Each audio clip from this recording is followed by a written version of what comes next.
फरा. धन्यवाद श्वेता. महाराष्ट्राची खबरबात या बुलेटिनमध्ये आज दिवसभरातील महत्त्वाच्या घडामोडींचा आढावा आपण घेणार आहोत. मात्र त्याआधी एक नजर टाकूयात हेडलाईन्सवर. हेडलाईन्स प्रायोजक राम बंधू चिवडा मसाला आणि चकली मसाला.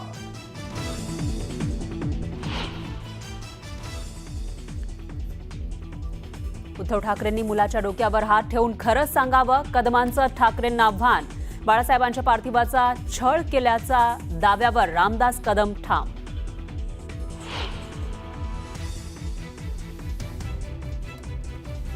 भास्कर जाधवांकडून रामदास कदम यांचा छमछमदास कदम उल्लेख करत जहरी टीका. कुवत नसलेल्या माणसाकडून टीका सुरू. दसरा मेळाव्यामध्ये केलेल्या वक्तव्याचा भास्कर जाधवांकडून थेट समाचार.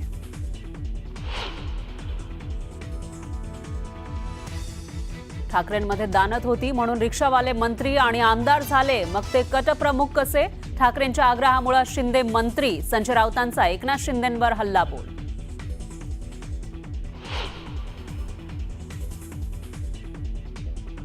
उद्धव ठाकरेंचे आभार. त्यांनी माझे 1000 रुपये वाचवले. विकासाच्या मुद्द्यावर बोलले असते तर त्यांना 1000 रुपये देणार होतो. मुख्यमंत्री फडणवीसांचा उद्धव ठाकरेंवर खोचक टोला.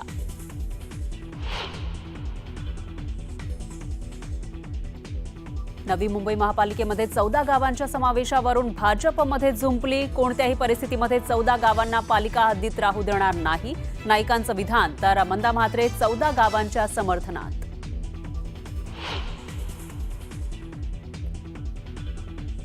वंजारी समाजाला दिलेलं 2% आरक्षण रद्द करा. छुप्या पद्धतीनं आरक्षण लाभ घेणाऱ्यांवर कारवाई करा. मनोज जरांगेंची मागणी.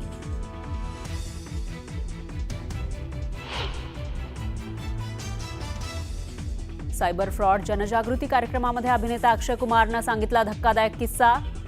मुलीने केली होती थेट न्यूड फोटोची मागणी.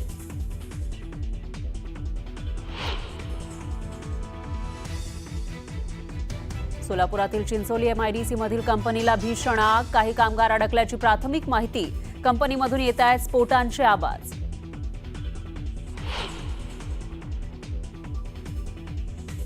लिफ्टमध्ये अडकून 12 वर्षांच्या मुलाचा मृत्यू. पिंपरी चिंचवडच्या 24 वाडी परिसरातील घटना.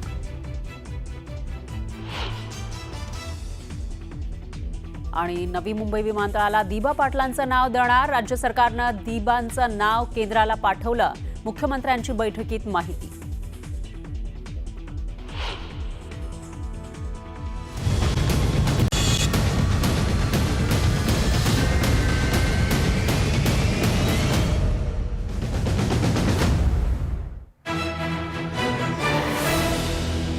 नमस्कार, मी फराह खान. तुम्ही बघताय महाराष्ट्राचं number 1 Marathi news channel news 18 Lokmat. आणि महाराष्ट्राची खबरबात या बुलेटिनच्या सुरुवातीला आढावा घेऊयात दिवसभरातील महत्त्वाच्या घडामोडींचा.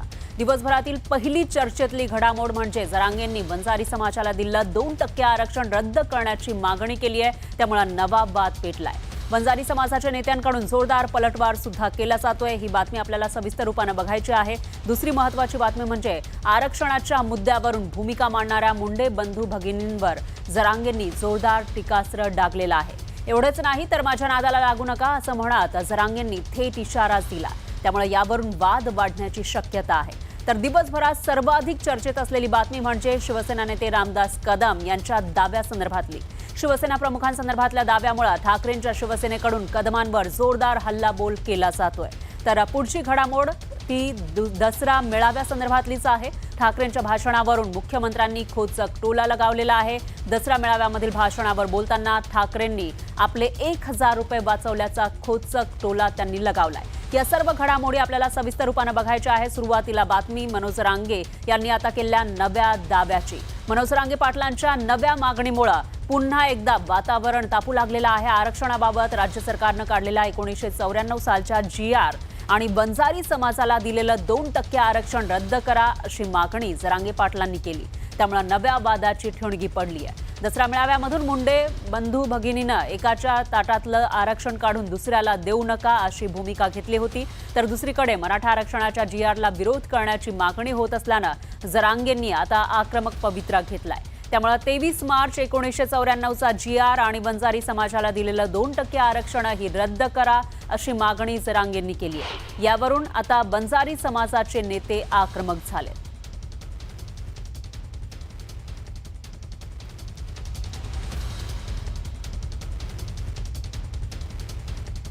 दरम्यान जरांगे पाटलांनी नेमकी काय मागणी करण्याचा इशारा दिला आहे ते आपण बघूयात ग्राफिक्सच्या माध्यमातून. तर 1994चा GR रद्द करा अशी मागणी ते करतायत. जरांगे पाटलांची ही नवी मागणी आणि तसा इशाराही ते देत आहेत. दरम्यान 50%वर गेलेलं 2% आरक्षण रद्द करा अशी मागणी सुद्धा जरांगे पाटील करणार आहे. याशिवाय त्यांनी आणखी एक महत्त्वाचा मुद्दा मांडलेला आहे तो म्हणजे 1967 नंतर 180 जाती घातलेल्या आहेत. मंडल कमिशननं 14% आरक्षण दिलं होतं आणि 1967 नंतर आरक्षणामध्ये 180 जाती घातल्या असं जरांगे पाटील म्हणतायत. मंडल कमिशननं 14% आरक्षण दिलं आणि हे 14% आरक्षण दिल्यानंतर 175 जातींचा समावेश आरक्षणामध्ये करण्यात आला असं सुद्धा जरांगे पाटील म्हणतायत. आणि या सर्व जाती ज्या नंतर टाकण्यात आल्या आहेत, मंडल कमिशननं आरक्षण दिल्यानंतर ज्या जातींचा समावेश झाला आहे अशा या 175 सर्व जाती काढून टाका असं सुद्धा जरांगे पाटील म्हणतायत. मीही सरकारला मागणी करतोय. आता मी पण लेखी पत्र द्यायला लागलोय सरकारला की 1954चा पण GR रद्द करायचा आहे. 50%च्या वर गेलेलं 2% आरक्षण पण रद्द करायचे. 1967च्या नंतर ज्या जाती घातल्या त्या 180, त्याच्यानंतर मंडल कमिशननं 14% दिलेलं आरक्षण, हे जे आरक्षण आहे या 14%च्या नंतर किती जाती आरक्षणात गेल्यात तर जवळपास 250 जाती आरक्षणात गेल्यात, त्या पण काढा. याबद्दलही आता इथून पुढे मागणी केली जाणार आहे. दरम्यान जरांगे पाटील जो GR रद्द करण्याची मागणी करतायत त्या 1994च्या GR मध्ये काय आहे ते आपण जाणून घेऊयात ग्राफिक्सच्या माध्यमातून.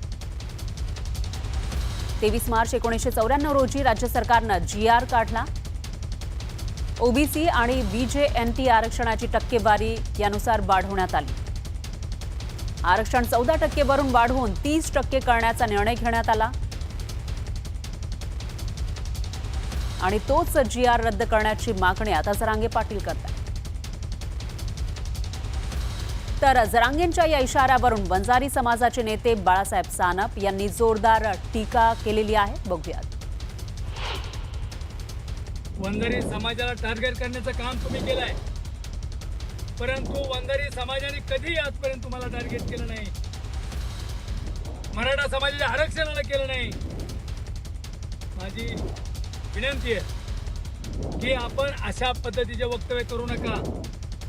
नसता समाजामध्ये ते निर्माण होईल आणि जे काही होईल त्याला जरांगे पाटील जबाबदार असतील.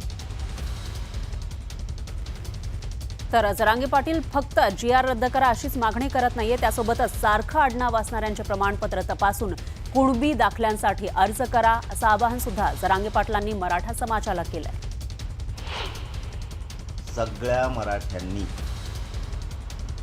महाराष्ट्रात समान आडनाव असलेले, सारखे आडनाव असलेल्या लोकांनी त्यांचे कुणबी प्रमाणपत्र निघालंय का बघा आणि सगळ्यांनी अर्ज करून कुणबी प्रमाणपत्र काढा, प्रतिज्ञापत्र देऊन हे काम सुरू करा. आणि माझं या प्रेसच्या माध्यमातून सरकारलाही म्हणणं आहे, जे 58 लाख नोंदी निघाल्यात, विशेष करून विखे पाटील साहेबाला आणि फडणवीस साहेबांना माझं म्हणणं आहे, जे 58 लाख नोंदी निघाल्यात त्या 58 लाख नोंदीची यादी प्रत्येक ग्रामपंचायतला लावा. दरम्यान मराठा आरक्षणासाठी लढा देणारे जरांगे पाटलांनी मुंडे बंधू भगिनींवर जोरदार टीकास्त्र सोडलंय. त्यामुळे पुन्हा वाद उफाळून येण्याची शक्यता आहे. साबरगावमधील दसरा मेळाव्यातून धनंजय मुंडे आणि पंकजा मुंडेंनी आरक्षणाच्या मुद्द्यावरून कडा प्रहार केला. एकाच्या ताटातलं काढून दुसऱ्याला देऊ नका अशी भूमिका मुंडे बंधू भगिनींची होती आणि त्यांचा एकंदर रोख हा हैदराबाद गॅझेटियर संदर्भातल्या नव्या GR बाबतच होता अशी चर्चा आहे.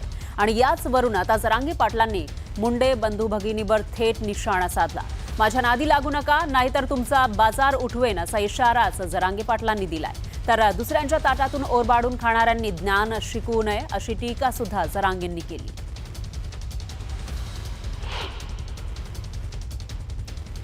सांगावं लागणार आहे की आरक्षण दिलंय, आणखीन ते आमचं म्हणणं नाही, पण आता याच्यातल्या ताटातलं काढून त्या ताटात तू तुला नीट राहायचं. तू दादान फादान मी असले मोजीत नसतो. रक्ताने हात भरलेल्या लोकांनी माझ्या जातीवर बोलायचं नाही, माझ्यावर बोलायचं नाही. तू जर माझ्या नादी लागला इथून पुढं तर तुला सांगतो मी दोघाचा बाजार उठीन तुमचा. परत क्लिअर सांगतो. तसलं ते ताकाला जाय आणि ते गाड लपवत असले धंदे नसतात माझ्यापाशी. शक्य म्हणजे माझ्यासंग खेळू नको, तू चांगल्या चांगल्या नेत्या सांगितलं आणि तो यामुळे अजित पवार सुद्धा कार्यक्रम लावीन मी जर करायला लागलो ना, मी जातीला एवढा कट्टर मानणार आहे की तुम्ही काहीच नाहीत. मग गोपीनाथ मुंडे साहेबांनी मराठा आरक्षणाला समर्थन दिलं होतं, तेच आपणही मराठा आरक्षणाला समर्थन दिलंय. मराठा आरक्षणाला विरोध मुंडे साहेबांनी केला नाही, पण आमच्या लेकराच्या ताटातलं घेऊ नका एवढीच आम्ही विनंती करतो. तर तुम्ही इतरांच्या ताटातलं ओरबाडून खाता असं म्हणत जरांगेंनी पंकजा मुंडेंवर निशाणा साधला. तुम्ही लोकांच्या ताटातलं खातात वरबटून आणि तुम्ही लोकांना शिकायला लागले की नाही, स्वतः तरी तेवढे शहाणे पाहिजेत. तुम्ही त्या बिचाऱ्या बंजारा समाजाच्या 5% जागा खाल्ल्या राव, वाटोळ करून टाकलं, स्वतः सुधरून घेतलं आणि लोकांचं वाटोळ केलं आणि तुम्ही काय ज्ञान शिकायला दुसऱ्याला. आणि या मुद्द्यावरून ओबीसी आंदोलक लक्ष्मण हाके आणि जरांगे पाटलांमध्येही चांगलंच शाब्दिक युद्ध रंगलं. जरांगे हा माणूस खरोखर मनोरुग्ण माणूस आहे. जरांगेकडून त्याचं शिक्षणच कमी आहे बिचारायचं. तर एका बाजूला त्याच्या बुद्धीची कीव पण करावीशी वाटते आणि दुसऱ्या बाजूला जरांगे नावाचा माणूस या महाराष्ट्रामध्ये कशा पद्धतीने विष पेरत चाललाय त्याचं प्रत्यंतरही बघायला मिळतं. आदिम कालावधीमध्ये जशा रानटी टोळी या रानटी टोळ्या जशा भांडणं मारामाऱ्या करायच्या तशा पद्धतीचं हे जरांगेचं वर्तन आहे. ज्याला लय प्रसिद्धीची हवे जातीपेक्षा अशा लोकांना महत्व नका द्यायचं. जातीपेक्षा आपल्याला संरक्षण मिळावं, आपण टाईट दिसावं, आपण लोकात 10-5 पोलीस आपल्या मागं पुढं दिसावं, मग ते ट्रूप बेटके चालले म्हणून आपण चालावं आणि जातीच्या प्रश्नाचा द्यावा राहावा. आणि एवढं जातीसाठी लढे असते तर आत्ता त्या धनगराचं कल्याण होऊन बसलं असतं, ते दिलं सोडून. त्याच्यामुळं ना हे हे चिल्लर चाळे करणारे जे थिल्लर लोक आहेत ना, हे असल्याला मी महत्त्व देत नाही, मोजित नाही, गिनीत नाही. पाहूयात पुढची बातमी. विजयादशमीच्या दिवशी दोन्ही शिवसेनेचे दसरा मेळावे पार पडले होते आणि दोन्ही पक्षातल्या नेत्यांनी एकमेकांवर सडकून प्रहार केले. पण शिंदेंच्या दसरा मेळाव्यामध्ये रामदास कदम यांनी केलेल्या एका दाव्यावरून नव्या वादाची ठिणगी पडली आहे. कारण उद्धव ठाकरेंवर शिवसेना प्रमुखांच्या पार्थिवाची अवहेलना केल्याचा आरोप कदमांनी केलाय. कदमांच्या या दाव्यानंतर ठाकरेंच्या शिवसेनेकडून जोरदार प्रत्युत्तर देण्यात आलं. भास्कर जाधव यांनी तर सावली बारवरून चळचळीत टीका केली आहे. पण त्यानंतर रामदास कदमांनी पत्रकार परिषद घेत आपण केलेल्या दाव्यावर ठाम असल्याचं ठणकावून सांगितलं. भाजप नेत्यांनीही कदमांच्या दाव्याची री ओढली. डॉक्टर पगावना विचारून घ्या, 2 दिवस शिवसेना प्रमुखांची बॉडी का ठेवली होती उद्धवजींनी? तुम्ही काय अंतर्गत चाललं होतं तुमचं? आम्ही खाली बसलो होतो 8 दिवस. आम्ही मातोश्रीच्या बाकड्यावर मी झोपलोय 8 दिवस. 8 दिवस मातोश्रीच्या बाकड्यावर झोपलोय. सगळं कळत होतं, पण हे सगळं कशासाठी? कोणतरी सांगितलं बाळासाहेबांच्या हाताचे ठसे घेतले होते, ठसे. मग ठसे कशासाठी घेतले होते? तर रामदास कदमांच्या या दाव्यानंतर ठाकरेंच्या शिवसेनेनं कदमांना जोरदार उत्तर दिलं. आम्ही मातोश्रीवरती होतो, बाळासाहेबांच्या पूर्ण आजारपणामध्ये आम्ही तिथे होतो, शेवटपर्यंत होतो, आम्हाला माहिती आहे. आता यांच्या तोंडामध्ये कुणी जर शेण कोंबला असेल भीतीपोटी आणि ते आता उगाळत असेल, ते तुम्ही काय करा? शिवसेना प्रमुखांना जाऊन 1 दशक लोक, शिवसेना प्रमुखांना 100 वर्ष आता होत आहे आणि अशा प्रकारची वक्तव्य करणं हा ज्या शिवसेनेनं तुम्हाला आम्हाला मोठं केलं, मी म्हणत नाही तुम्हाला आम्हाला मोठं केलं, ज्या बाळासाहेब ठाकरेंनी, त्यांच्याशी बेमाने अशा प्रकारचं वक्तव्य करायचं. रामदास कदम ह्याला मी छमछमदास बामदास कदम म्हणतो. रामदास कदमच्या डोक्यावर परिणाम झालेला आहे, कारण इतके वर्ष बाया नाचवून सावली बारमध्ये म्हणतात की करून ज्यांनी पैसे कमवले त्याचा बार बंद झाल्यामुळं त्याच्या डोक्यावर परिणाम झालेला आहे. रामदास कदमांसारखा मूर्ख माणूस हा महाराष्ट्रामध्ये नाही.